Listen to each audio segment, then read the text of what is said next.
मित्रों नमस्कार।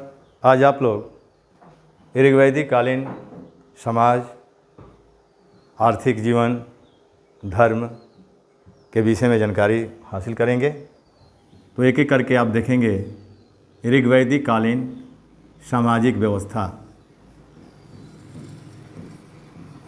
ऋग्वैदिक कालीन सामाजिक व्यवस्था।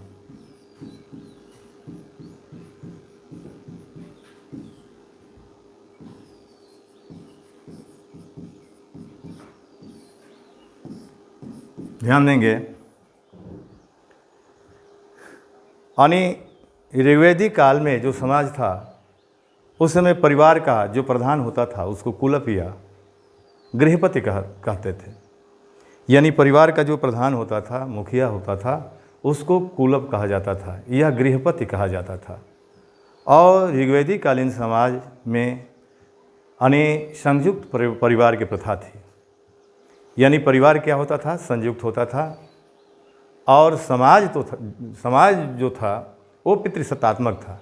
यानी समाज में परिवार का जो यानी मुखिया होता था, पिता होता था। प्रधान कौन होता था? पिता होता था।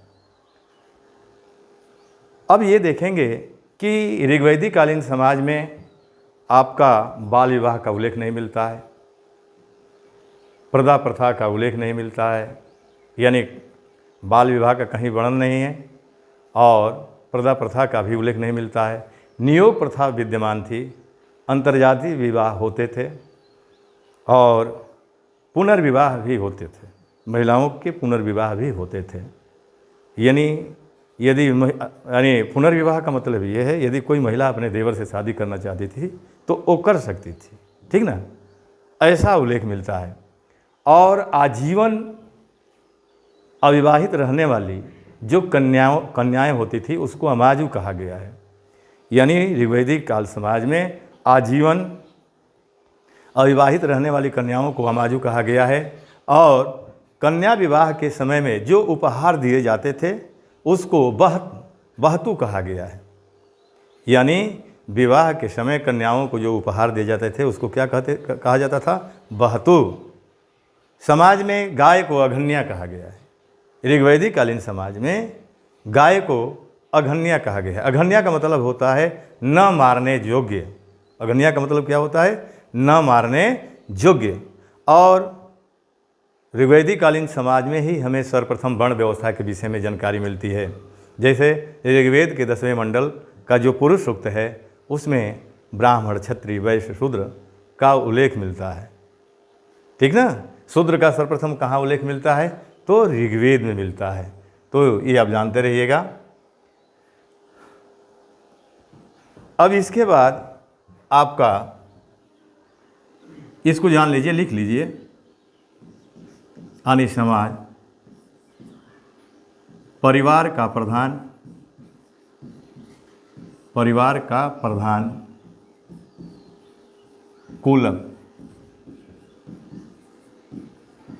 कुलप या गृहपति कहलाता था। ध्यान दीजिए, संक्षिप्त में जानेंगे आप। दूसरा पॉइंट देखेंगे समाज डैश देकर के लिख सकते हैं पितृसत्तात्मक। यानी यही आप सिंध सभ्यता का समाज देखेंगे तो मातृसत्तात्मक समाज था। माता परिवार के मुखिया होती थी। लेकिन ऋग्वैदिक कालीन समाज में जो समाज था पितृसत्तात्मक था, पिता प्रमुख होता था। अगला पॉइंट, संयुक्त परिवार की प्रथा थी। संयुक्त परिवार की प्रथा थी। परिवार की प्रथा। समाज में गाय को अघन्या कहा गया है। गाय को क्या कहा गया है? अघन्या। अघन्या का मतलब होता है न मारने योग्य। न मारने योग्य। और एक बात और है, आप ध्यान दीजिएगा, वस्तु विनिमय का माध्यम जो है गाय ही होती थी। यानी गाय के द्वारा ही किसी वस्तु को हम खरीद बेच सकते थे, ठीक ना। तो वस्तु विनिमय का माध्यम भी गाय होती थी। वर्ण व्यवस्था के विषय में सर्वप्रथम जानकारी। वर्ण व्यवस्था के विषय में सर्वप्रथम जानकारी मिलती है, सर्वप्रथम जानकारी मिलती है। यानी ब्राह्मण, क्षत्रिय, वैश्य, शूद्र यानी वर्ण व्यवस्था में ये मिलती है। शूद्र का उल्लेख सर्वप्रथम, ये प्रश्न बनता है कि शूद्र का उल्लेख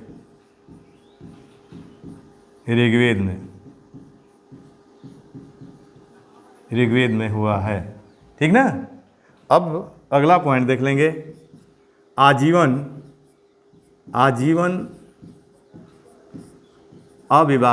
अविवाहित कन्याओं को अमाजू कहा गया है। अमाजू कहा गया है।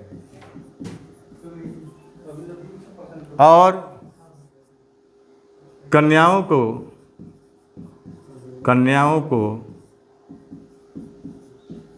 विवाह के समय दिए गए उपहार को बहतू कहा गया है। बहतू, ये अमाजू शब्द है और ये बहतू शब्द है, बहतू कहा गया है।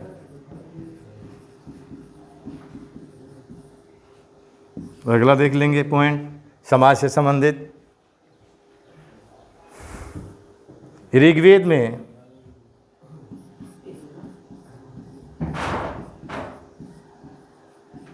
अपाला घोषा, सिक्ता, लोपामुद्रा और विश्ववारा विदुषी महिलाओं का उल्लेख मिलता है। विदुषी महिलाओं का उल्लेख मिलता है।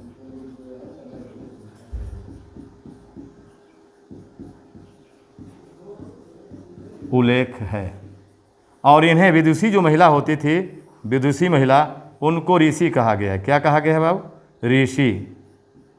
यहाँ ध्यान दीजिए, इनको क्या कहा गया है? विदुषी महिलाओं को क्या कहा गया है? ऋषि कहा गया। तो ये आपके ऋग्वैदिक कालीन समाज से संबंधित पॉइंट आप जाने। एक बार ध्यान दीजिए। परिवार का प्रधान कुलप या गृहपत, समाज पितृसत्तात्मक होता था, संयुक्त परिवार की प्रथा थी, गाय को अघन्या कहा गया है, वर्ण व्यवस्था के विषय में सर्वप्रथम जानकारी मिलती है, ब्राह्मण, क्षत्रिय, वैश्य, शूद्र का उल्लेख ऋग्वेद में मिलता है, और आजीवन अविवाहित रहने वाली जो कन्याएं होती थी उसको अमाजू कहा गया है, और कन्या विवाह के दौरान जो उपहार स्वरूप दिया जाता था उसको बहतू कहा गया है। ऋग्वेद में विदुषी महिलाओं का नाम मिलता है, जैसे अपाला, घोषा, सिक्ता, लोपामुद्रा, ये सब महिलाओं का मिलता है नाम। ठीक ना। तो ये आप जानते रहिएगा। अब वैदिक कालीन जो समाज था उसमें बाल विवाह का उल्लेख नहीं मिलता। बाल विवाह का उल्लेख नहीं मिलता है। बाल विवाह, पर्दा प्रथा, दास प्रथा का उल्लेख नहीं मिलता है। का उल्लेख नहीं मिलता है।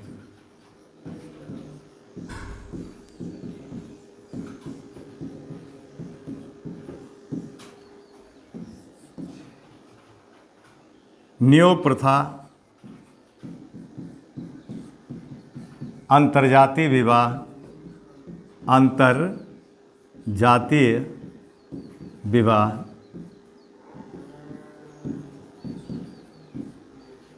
नियोग प्रथा, अंतर्जातीय विवाह, पुनर्विवाह,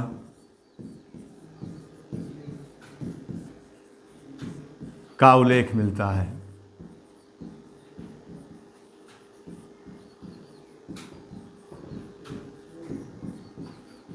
तो ये आपके सामाजिक व्यवस्था से संबंधित पॉइंट है। अगला पॉइंट देखेंगे, ऋग्वैदिक कालीन आर्थिक व्यवस्था यानी आर्थिक व्यवस्था।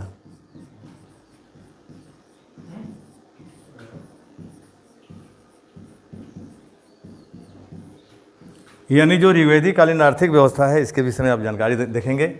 यानी वैदिक कालीन समाज का जो मुख्य जीविका का आधार था वो कृषि एवं पशुपालन था। यानी अर्थव्यवस्था का मुख्य आधार क्या था?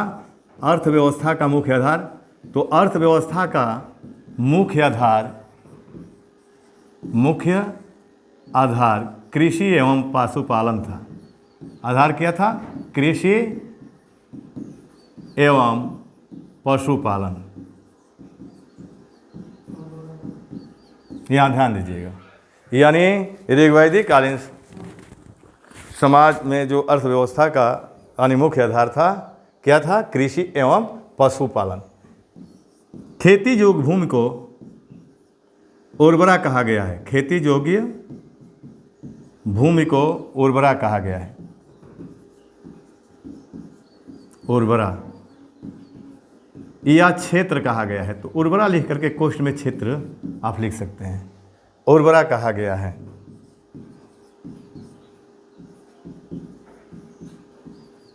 और चारागाह भूमि को गव्य या गव्यति कहा गया है। यानी चारागाह भूमि को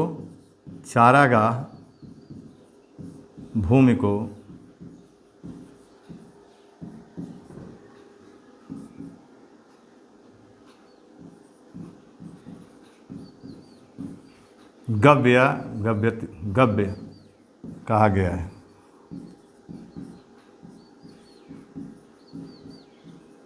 यहाँ ध्यान दीजिएगा, ऋग्वेद के चौथे मंडल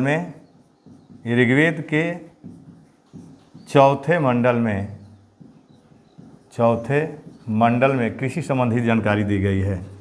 चौथे मंडल में कृषि संबंधी जानकारी मिलती है।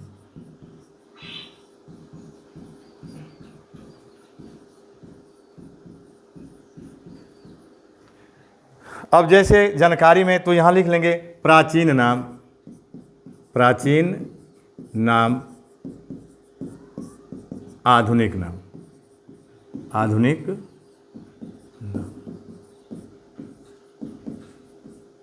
ध्यान दीजिए, यानी कृषि संबंधी जानकारी क्या मिला है? तो आपका लांगल नाम मिला है, लांगल। और लांगल को हम क्या कहते हैं? आज हल कहते हैं। यानी लांगल को आज हम आधुनिक युग में क्या कहते हैं? हल कहते हैं। ब्रिक को आज हम बैल कहते हैं, ठीक ना? बैल। और बैल को चौथे मंडल में ब्रिक कहा गया है। तीसरे नंबर सकृत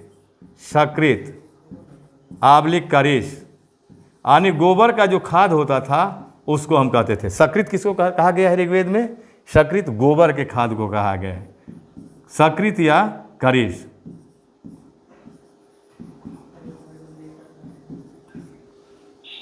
उर्दरा या उर्दर अनाज नापने वाला जो पात्र होता था उसको कहा गया है उर्दर। अनाज नापने का पात्र। पर्जन्य बादल को कहा गया है। पर्जन्य बादल को कहा गया है, बादल, ठीक ना? उसके बाद उर्वरा जूते हुए खेत को कहा गया है। जूते हुए खेत को कहा गया है।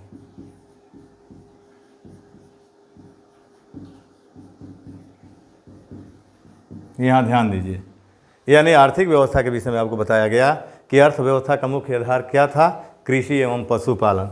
खेती योग्य भूमि को उर्वरा या क्षेत्र कहा गया है। चारागाह जो भूमि होती थी उसको गव्यति या गव्य कहा गया है। ऋग्वेद के चौथे मंडल में कृषि संबंधी जानकारी प्राप्त होती है।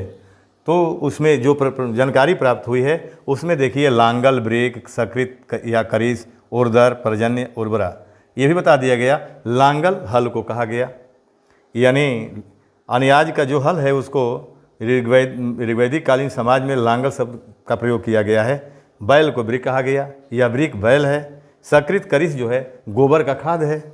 उर्धर अनाज नापने का पात्र है। पर्जन्य बादल को कहा गया। उर्वरा जूते हुए खेत। तो ये देखिए, जो भी ये आप देख रहे हैं शब्दावली, ये सब कृषि से जुड़े हुए हैं। ये जितने शब्दावली है कृषि से संबंधित है। अब ऋग्वैदिक कालीन सामाजिक धार्मिक व्यवस्था देखेंगे। ऋग्वैदिक कालीन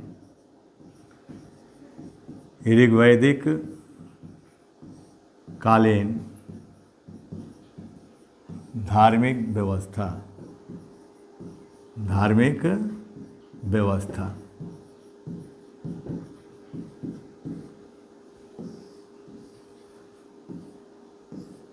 देखिए, यानी देवताओं को 3 भागों में बांटा गया है। यानी ऋग्वैदिक काल में देवताओं को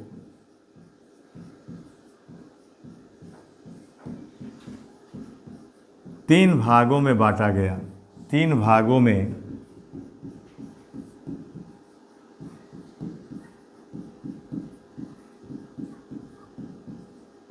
बांटा गया है। अब पहला लिख लेंगे आकाश का देवता। आकाश का देवता,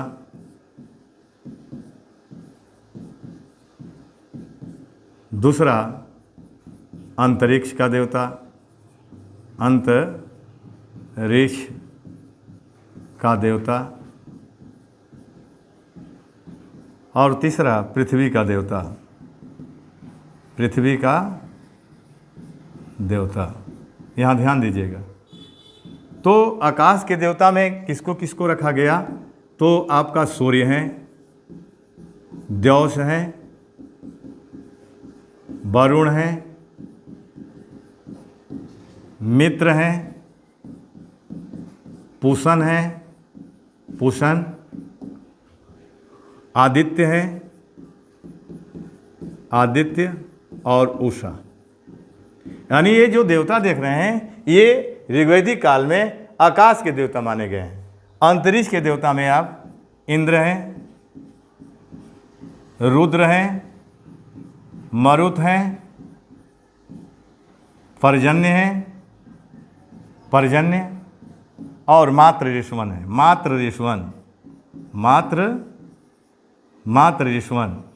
देखिए, मात्र ऋष्वन जो है, यानी इनके विषय में कहा गया है कि ये जो अग्नि देवता हैं ये आकाश के देवता हैं और स्वर्ग के देवता हैं। अग्नि जो देवता हैं वो स्वर्ग के देवता हैं। उन्हें पृथ्वी पर मात्र ऋष्वन नामक व्यक्ति ने लाया था।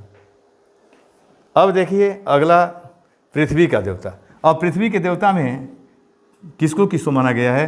तो आपका अग्नि है, अग्नि, सोम है, सोम, पृथ्वी है, पृथ्वी, बृहस्पति, बृहस्पति और सरस्वती, सरस्वती। तो ये आपके धार्मिक व्यवस्था के अंतर्गत देवताओं को ऋग्वैदिक काल में 3 भागों में बांटा गया।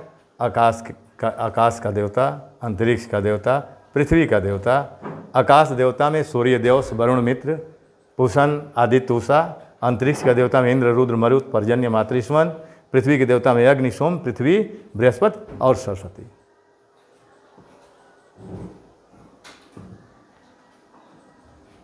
कुछ देवताओं को अन्य नाम से भी जाना गया है, जैसे इंद्र। यानी इंद्र को किन किन नामों से जाना गया है? तो इनको पुरंदर कहा गया है, पुरंदर। रथेष्ट भी इनको कहा गया है, रथेष्ट। इनको माधवा भी कहा गया है, माधवा। इनको विजयेंद्र भी कहा गया है, विजयेंद्र। तो यानी इंद्र को इन्हीं नामों से जाना गया है। वरुण, वरुण को ऋतस्य गोपा कहा गया है। क्या कहा गया है इनको? ऋतस्य गोपा, ऋतस्य गोपा। और जल निधि का देवता भी इनको कहा गया है। जल निधि का देवता।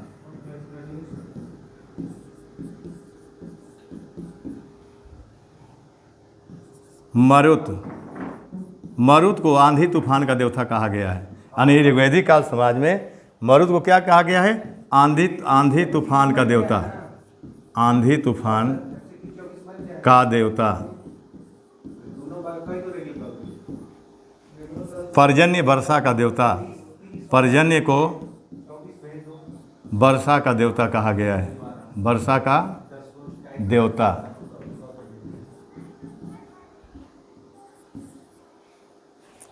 और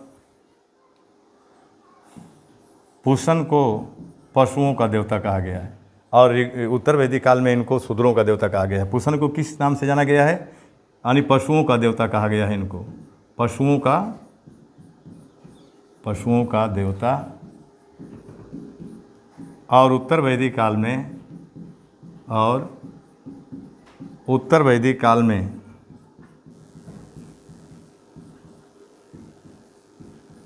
उन्हें शूद्रों का देवता कहा गया है।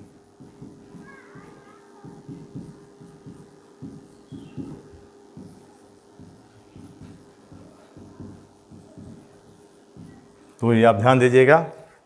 पूर्णतः आपका वैदिक सभ्यता समाप्त हो गया। आज यहीं तक रहने दिया जाए। बहुत बहुत धन्यवाद।